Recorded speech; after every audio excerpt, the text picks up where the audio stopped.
Welcome to icon news. నేను మీ Pawan Krishnamurthy.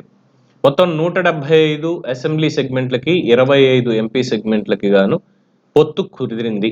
Telugu Desam party, Janasena already ఇప్పటికే మొదటి లిస్టు ప్రకటించి అందులో తెలుగుదేశం పార్టీ 94 మందిలో వాళ్ళ అభ్యర్థుల్ని ప్రకటించింది. 24 సీట్లు జనసేన పార్టీ కేటాయించారు. అలాగే ఎంపీలు ఎలా పోటీ చేస్తారు ఏంటనేది కూడా చెప్పడం జరిగింది. అయితే బీజేపీ కూడా పొత్తులోకి రావడంతో, పొత్తు ఖరారు అవడంతో వాళ్ళకి ఇచ్చినటువంటి సీట్ల వివరాలు ఆల్రెడీ చూసాం. మొత్తం భారతీయ జనతా పార్టీకి 6 పార్లమెంటు సీట్లు, 10 అసెంబ్లీ సీట్లు. తెలుగుదేశం పార్టీ 17 పోటీ చేస్తుంది ఎంపీ, 144 అసెంబ్లీ సెగ్మెంట్లు. అలాగే జనసేన పార్టీకి 2 ఎంపీ, 21 ఎమ్మెల్యే సీట్లు. మొత్తం 24 స్థానాలు 3 ఎంపీ నుంచి కాస్త సర్దుకోవాల్సి వచ్చింది. అంటే భారతీయ జనతా పార్టీ పెట్టినటువంటి ఆబ్లిగేషన్ నుంచే తీసుకున్నారేమో అనేది కూడా తెలుస్తున్నటువంటి అంశం. అయితే సరే, ఈ సీట్ల సర్దుబాటు ఇలా అయింది. మొత్తం 16 సీట్లు పోయేసరికి బీజేపీకి అదొక 16, ఇదొక 23. టీడీపీ జనసేన పొత్తులో కూడా కాస్త ఉన్నారు అసంతృప్తులు అనేవాళ్ళు. అయితే 16 సీట్లలో 16 సెగ్మెంట్లలో 6 ఎంపీ స్థానాలు, 10 అసెంబ్లీ స్థానాలలో జనసేన, తెలుగుదేశం పార్టీ, రెబెల్స్ రెడీగా ఉన్నారు. ఇంకా లిస్ట్ అనేది బయటికి రావాలి. ఆల్రెడీ మొదటి లిస్ట్ లో ఎవరికైతే సీట్లు వచ్చాయో దాంట్లో కూడా మార్పులు చేర్పులు కూడా ఉంటాయి అని తెలుగుదేశం పార్టీ వర్గాల నుంచి అందుతున్నటువంటి సమాచారం. అనేక చోట్ల మళ్ళీ రీసర్వేలు, కొన్ని చోట్ల ఈ అభ్యర్థి కాదు, మేము ముందు నుంచి చెప్తూనే ఉన్నాం, ఈ అభ్యర్థికి ఇస్తే మేము సహకరించము అనేది. అంటే కొన్ని ప్రాంతాల్లో, ముఖ్యంగా అనంతపురం ప్రాంతంలో ఈ పరిస్థితి చాలా ఉంది. అలాగే గోదావరి జిల్లాలో కూడా కొన్ని ఏరియాల్లో ఉంది. ఇక మిగతా చోట్ల అయితే నాయకులు సంయమనంతో ఉన్నారు. సోషల్ మీడియాలో కూడా కొంతమంది ఇన్ఛార్జీలు కాస్త అగ్రెసివ్ గా మాట్లాడుతున్నారు. మా పొత్తులో భాగంగా మా సీట్ ఎగ్గొట్టం ఏంటి, ఇన్నాళ్ళు పోరాటం చేసింది మేము, కేసులు మా మీద పడ్డాయి, దెబ్బలు తినది, ఆస్తులు పోగొట్టుకున్నది మేము అని. సో ఇక్కడ భారతీయ జనతా పార్టీ పొత్తు అనేది వచ్చేసరికి మొత్తం 6 ఎంపీ సీట్లు. 6 ఎంపీ సీట్లు అంటే దాన్ని ప్రభావితం చేసేటువంటిది 42 ఎమ్మెల్యే సెగ్మెంట్లు కూడా ఉంటాయి. అవునన్నా కాదన్నా ఆ సెగ్మెంట్లలో తెలుగుదేశం పార్టీ, జనసేన కలిసి ఆ అభ్యర్థులను గెలిపించాలి తప్ప భారతీయ జనతా పార్టీకి సంస్థాగతమైనటువంటి బలం లేదు.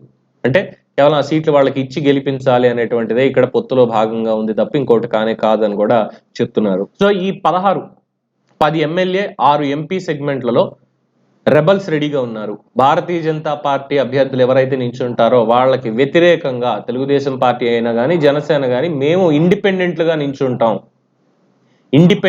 నించుంటాం, క్యాడర్ మాకే సపోర్ట్ చేస్తారు, మీరు పొత్తు ఎవరితోన్నా పెట్టుకోండి, ఇన్నాళ్ళు నియోజకవర్గంలో మేము ఉండి చేసిన దానికి వాళ్ళ సపోర్ట్ అనేది మాకే ఉంటుంది అని చెప్తున్నారు. జనసేనకి, తెలుగుదేశం పార్టీకి ఇప్పుడు ఇదో తలకాయ నొప్పి అయిపోయింది.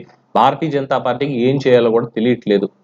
ఎంత సముదాయించినా ఏం చేసినా ఎండ్ ఆఫ్ ద డే వాళ్ళు ఇండిపెండెంట్లుగా నించుంటే ఖచ్చితంగా డ్యామేజ్ అనేది జరుగుతుంది. ఆ 10 సీట్లు ఎమ్మెల్యే సీట్లు వైఎస్ఆర్సీపీకి వెళ్లే ప్రమాదం కూడా ఉంది. అలాగే 6 ఎంపీ సీట్లలో కూడా చాలా భారీ స్థాయిలో నష్టపోయేటువంటి అవకాశం కూడా ఉంది అనేది తెలుస్తున్నటువంటి అంశం.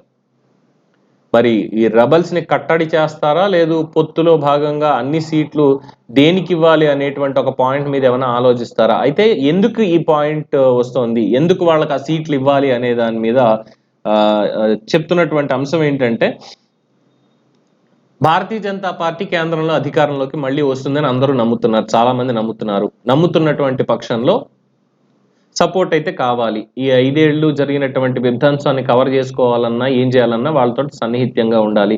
కేవలం వాళ్ళకు ఒక 2 ఎంపీ సీట్లు, 4 ఎమ్మెల్యే సీట్లు ఇచ్చేస్తే వాళ్ళు ఆంధ్రప్రదేశ్ మీద ఏమైనా ప్రత్యేక దృష్టి పెడతారా? పెట్టేటువంటి అవకాశం లేదు.